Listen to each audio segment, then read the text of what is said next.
बंटवारे के वक्त हमने तुमको करोड़ों रुपए दिए थे, तब जाके तुम्हारे सर पे तिरपाल आई थी। बारिश से बचने की हैसियत नहीं, मारामारी की बात करे चले हो आप। इनके सबसे बड़े नेता बीजेपी के अटल बिहारी वाजपेयी जी की कविता है, जो बीत गया सो बात गई, अंबर कब अपने उस पर रोता है। अब जो पुराना बीत गया 300 साल 400 साल 500 साल 1000 साल बाद पुरानी बीत गई, उसे कब तक रोना रहोगे? तुम आगे देखोगे भाई के पीछे देखो। हमारे उठाए इसलिए तो गर्व से हम कह आज भी सिरा ठोकर अपना गर्व से कहो हिंदू है, देखो ना आज भी करते में खड़े नहीं होते। लाल किला बिक गया, रेलवे बिक गई और बिक गया। और किसने खरीदा? प्राइवेटाइज उनके दोस्तों ने। अच्छा ये चचा कह रहे हैं कि अगर इंडिया गठबंधन आता है तो समझिए खिचड़ी पक रहा है वो। उनका भैया का कहने का ये मतलब है कि हर किसी को मौका मिलना चाहिए। उनका ये कहने का मतलब है एक बंदे की सत्ता रहेगी ना तो उस बंदे की मनमानी चलेगी। वो भैया ये कहना चाह रहे हैं हर किसी को मौका मिलना चाहिए, हर किसी का काम जनता देखेगी। फिर बड़े भाई तो कह रहे हैं कि क्या 28 लोग शामिल होकर खिचड़ी बनाएंगे। हर बंदे की भी अपनी सोच होती है। अब आप इन्हें प्रधानमंत्री बना दोगे, ये भी देश नहीं संभाल पाएंगे एक बार में, है ना। हर बंदे को मौका मिलना चाहिए, हर बंदे को मौका मिलना चाहिए, हर बंदे का काम देखेगी जनता देखेगी। भैया 60 साल देखो बीच में क्या बोल रहे हैं यार राज करे ऐसा में, लेकिन 7 साल में और ये 9 साल में क्या फर्क लगा? हाईवे पे छोड़ दो, बिगर गूगल के घर आ जाए। मेरी बात सुनो, 30 साल से ड्राइविंग कर रहा हूँ मैं बीजेपी का पहले सपोर्ट नहीं था, इतना सपोर्ट नहीं था मेरा बीजेपी का, मगर 2014 सरकार चेंज हुई है, काम करें देश में नाम है बिल्कुल। हाँ काम 2014 के बाद जो मोदी जी की सरकार आई तक काफी काम हुआ है, काफी विकास हुआ है। लाल किला बिक गया, रेलवे बिक गई और बिक गया। और किसने खरीदा? प्राइवेटाइज उनके दोस्तों ने। अच्छा दोस्तों ने और खरीदा क्या सब उनके दोस्तों। ब्लैक मनी वापस आ गई, दोस्तों का कर्जा माफ, ब्लैक मनी वापस आ गई, बिजनेसमैनों का कर्जा माफ। नोटबंदी में जितने पैसे थे वो तो ब्लैक मनी के वापस आ गए। 12,000 करोड़ अभी 2000 के नोट भी तकरीबन वापस। राहुल गांधी पप्पू के दोस्त हैं। अच्छा राहुल गांधी पप्पू है, राहुल गांधी को पप्पू कह रहे हैं, राहुल गांधी को पप्पू कह रहे हैं। जो भी अपोजिट बीजेपी बोलेगा वो पप्पू है। अभी जो एंटी बीजेपी जाएगा वो पप्पू है। अच्छा एक करके आएंगे, बोलिए। जो एंटी बीजेपी जाएगा वो पप्पू है। कह रहे हैं कि जो एंटी बीजेपी बोलेगा वो पप्पू है क्या? राहुल गांधी तो पप्पू है, पप्पू ही रहेगा। पप्पू रहेगा। राहुल मोदी जी अच्छा एक बार रुके, मोदी जी आ जाए। राहुल गांधी पढ़ा लिखा बंदा है, मैं मानता हूँ। आप कह रहे पप्पू है, ये कह रहे हैं ये ब्रिलियंट बंदा है, मगर पढ़ा लिखा है। पॉलिटिक्स खेलने लायक नहीं है वो। मैं ये बोल रहा हूँ पॉलिटिक्स के लायक नहीं है वो, बस पॉलिटिक्स के लायक नहीं है। ये तो आप कह रहे हैं चलाए देश इन्होंने है, ये राजधानी में मेट्रो सब किसकी दे रहे हैं? कांग्रेस की। ये तरक्की किसके दौर में? तो उनकी रेल पे बैठ के सफर कर रहे हैं। नहीं ये बिल्कुल सही कह रहे हैं, कांग्रेस की रेल पे बैठ के सफर कर रहे हैं। इन्होंने बिल्कुल सही कहा, वो वाकई पॉलिटिक्स खेलने लायक नहीं है। क्यों? क्योंकि पॉलिटिक्स इस वक्त बीजेपी खेल रही है। अच्छा हमारे देश के शहीद हो रहे हैं जवान, अच्छा उस पर पॉलिटिक्स खेली जा रही है। हमारे देश की जीडीपी घट गई, उस पर पॉलिटिक्स खेली जा रही है। हमारा देश आज कहते हैं कि देश हमारा विश्व गुरु बनने जा रहा है, कभी कहते हैं कि अखंड भारत हमें चाहिए। इनको अखंड भारत की परिभाषा का पता नहीं। भारत से क्या आपत्ति है? सुनिए, हमें अखंड भारत से आपत्ति ये है, बंटवारे के वक्त हमने तुमको करोड़ों रुपए दिए थे, तब जाके तुम्हारे सर पे तिरपाल आई थी। बारिश से बचने की हैसियत नहीं, मारामारी की बात करे चले हो आप। चलिए बच्चा है, सुनिए 1 मिनट बैठ रुको। आपने कहा अखंड भारत से क्या परेशानी है? अखंड भारत जो है उसमें कितने देश आते हैं? उसमें पाकिस्तान भी आएगा, उसमें अफगानिस्तान भी आएगा, उसमें बांग्लादेश भी आएगा। अखंड भारत की इन्हें परिभाषा तक पता नहीं है। अखंड भारत चाहिए बस। पहले अखंड भारत होता क्या है पहले इस बारे में तो जान लो। जब यहाँ पर पाकिस्तान के लोग यहाँ जाएंगे, बांग्लादेश के लोग यहाँ जाएंगे, अफगानिस्तान के लोग यहाँ जाएंगे, इनसे अपने देश के झेले नहीं जा रहे। अपने देश के लोग क्या कहेंगे? क्या कहेंगे?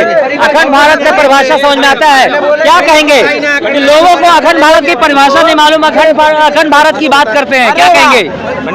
अखंड भारत की परिभाषा में क्या परिभाषा चाहिए आपको? बताइए, ये पूछ रहे हैं कि किसी को परिभाषा नहीं मालूम कि अखंड भारत किसे कहते हैं? किसे कहते हैं अखंड? अखंड बताइए बड़े को, है ना। अखंड प्रचंड भारत, इसमें उसमें क्या दिक्कत है? जहाँ पर कोई भेदभाव ना हो किसी के साथ, ठीक है ना, प्रचंडता हो, जिसमें जिसे कोई छूने वाला ना हो। अखंड का अर्थ क्या समझते हैं? अखंड भारत में कौन कौन सा देश शामिल होगा? तो बता रहे हैं ना, जो जहाँ खंडित करने की बातें चलती हैं, कुछ लोग झूठे मूठे जुमले चलाते हैं, भारत जोड़ो यात्रा, भारत तो अखंड था पहले से ही, ठीक है ना। कुछ रहा सा जो सीमाओं पे कई समस्याएं हैं, ठीक है ना, पुनः अखंड उसको प्रचंड बना। क्या कहेंगे? बोला इन्होंने कि अखंड भारत तो पहले से ही था, तो फिर भाई अखंड भारत की डिमांड किस लिए? अगर था है तो फिर डिमांड किस लिए? ये खुद ही अपनी बातों में उलझते हैं लोग, इनको खुद ही नहीं कंफर्म नहीं है कि चाहिए क्या हमें। सुना दी आपने बात, और भारत था, अखंड भारत था, लेकिन कालांतर में उसके साथ कुछ लोगों ने छेड़छाड़ की गई, ठीक है ना, कुछ लोगों ने तोड़ा, भेदभाव किया, ठीक है ना।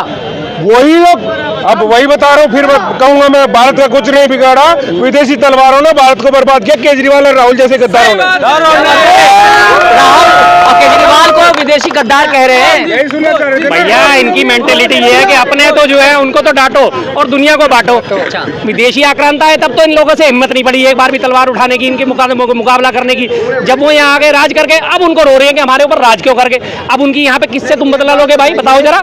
जो बीत गया सो बात गई यार। अटल बिहारी वाजपेयी जी ने भी यही बात बोली थी, इनके सबसे बड़े नेता बीजेपी के अटल बिहारी वाजपेयी जी की कविता है, जो बीत गया सो बात गई, अंबर कब अपने उस पर रोता है। अब जो पुराना बीत गया 300 साल 400 साल 500 साल 1000 साल बाद पुरानी बीत गई, उसे कब तक रोना रहोगे? तुम आगे देखोगे भाई के पीछे देखोगे कि मेरे पीछे तो मेरे परदादा के पास तो 4 एकड़ जमीन थी, आज मेरे पास 400 गज का मकान रह गया। मैं कब तक रोता रहूंगा, कब तक दुनिया को सुनाता रहूंगा जी मेरे पास 400 एकड़ जमीन थी, आज मेरे पास 400 गज है। अरे मैं आगे अपने बच्चों के लिए कितना बना पाऊंगा, ये देखना है मुझे कि मैं 400 एकड़ को रोता ही रहूंगा रोता ही रहूंगा रोता ही रहूंगा। ये बताओ मुझे, ये रोए जा रहे हैं कि ये हमारा ऐसा था वैसा था। अरे तब तुम्हारी एकता कहाँ गई थी? अगर इस बारे में बात करते हो, सारा का सारा भारत अकेले हर राज्य में बता, उदयपुर का महाराजा अलग, पटियाला का महाराजा अलग, अलवर का महाराजा अलग, महाराणा प्रताप का मेवाड़ राज्य अलग, दक्षिण के सारे राज्य अलग, कृष्णदेव राय अलग। ये कहते हैं अखंड भारत। कौन सा अखंड भारत था? अखंड भारत आखिरी टाइम में कनिष्क के राज में था। सिर्फ कनिष्क का अकेला राजा था कि जिसका साउथ से लेकर अफगानिस्तान तक और बांग्लादेश तक, बर्मा तक फैला हुआ था। उसके बाद सारा का सारा टुकड़ों में रहा है। ये बकवास करते हैं अखंड भारत। अगर अखंड भारत था तो इनको सरदार पटेल को क्यों जरूरत पड़ी भाई 548 रियासतों को विलय करने की? क्या जवाब है आपके पास? अखंड भारत तो कभी था ही नहीं। देखिए, पहली बात तो उनकी उत्तर दे देता हूं, उनकी बात कम है। ये कह रहे तलवारें नहीं उठाई। अरे तलवारें उठाई इसलिए तो गर्व से हम कह आज भी सिरा ठोकर अपने को कहते गर्व से कहो हिंदू है, ठीक है ना। आज भी कहते में खड़े नहीं होते हिंदू कहने से कौन इनकार कर रहा है? मैं भी हिंदू हूँ, ब्राह्मण हूँ, मैं भी गर्व से कहता हूँ मैं हिंदू हूँ, मैं ब्राह्मण हूँ। पर इन बातों का आपस में लॉजिक क्या है ये बता दो मुझे। अगर ये कह रहे हैं कि हिंदू है और ब्राह्मण है तलवार उठाई, बताओ कौन से ब्राह्मण ने तलवार उठाई? एक का नाम गिनाओ।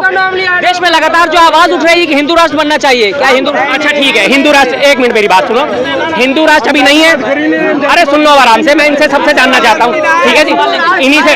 अरे एक मिनट, अभी हिंदू राष्ट्र नहीं है, धर्मनिरपेक्ष है, क्या नुकसान है? मुझे 3 या 4 नुकसान तो गिना दो, 2 नुकसान गिना दो कि अगर हिंदू राष्ट्र नहीं है तो हमारा नुकसान ये हो रहा है। अभी ये सेकुलर कंट्री है, क्या नुकसान है उससे? अब इन्होंने पहली बात कही, देखो मैं जातिवाद पे जानना चाहता ना जाता, ठीक है ना। बाजीराव पेशवा कौन थे? इनको पूछो बाजीराव पेशवा कौन थे? लक्ष्मीबाई कौन थी? ठीक है ना। बाजीराव पेशवा दलाल कौन थे? इनको पूछो ना कोई। क्या कहेंगे बाजीराव पेशवा कौन थे? बाजीराव महाराज के थे, मराठा राज्य के। पेशवा ब्राह्मण नहीं होते। किसने कहा?